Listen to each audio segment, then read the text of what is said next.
जदि निरोगी रही चाहूँगी ताले घरे एमती करके ही खातु। प्रथमे कौन करेंगे, अरुआ चाउल को राति बतरे देवे, 5 घंटा मिनिमम बतरे देवे। तापर ताकू देखिए जमी बाटी हम से अदा कंचा लंका रसुण जीरा पकईकी गोटे फाइन पेस्ट करनियंतु। तापर से पिठौरे कौन करेंगे, गुंड मसला रे धनिया गुंड जीरा गुंड लंका गुंड आउ लुण पकईकी भल भाव फेंटी देवे।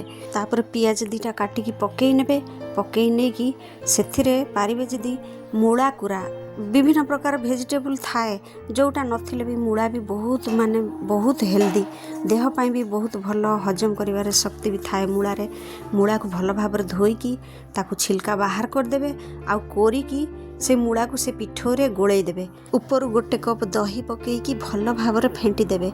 जेमिति 15 मिनिट 20 मिनिट छाड़ी देबे, अलगा रखिदेबे। तापर गोटे तावा रे रिफाइन तेल किंबा देसी घी पकईकी चिल्ला सेफ रे बनातु। हाथ रे टिके बुले बुले कि गोल सेफ दे दियंतु। तापर कौन करेंगे, ढांकण ढाकी देबे। ढाकी देला पर 2-3 मिनिट ढांकण काढ़ी देबे।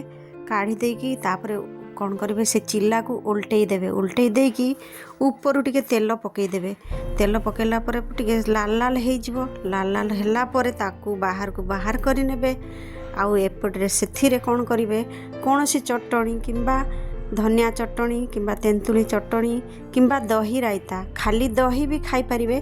आउ डेली करंतु, पिला मानकु दियंतु, देह भी ठीक रहइबो। आजिकल तो विभिन्न प्रकार रोग होची बाहर खाद्यरू, कारण हजम होउनी। एई चिल्ला बनैकी दियंतु। जदि शीत दिन बहुत प्रकार वेजिटेबल मिलुची, सबु पकईकी भी बनई पारिबे, चाउल किंबा अटारे भी बनई पारिबे।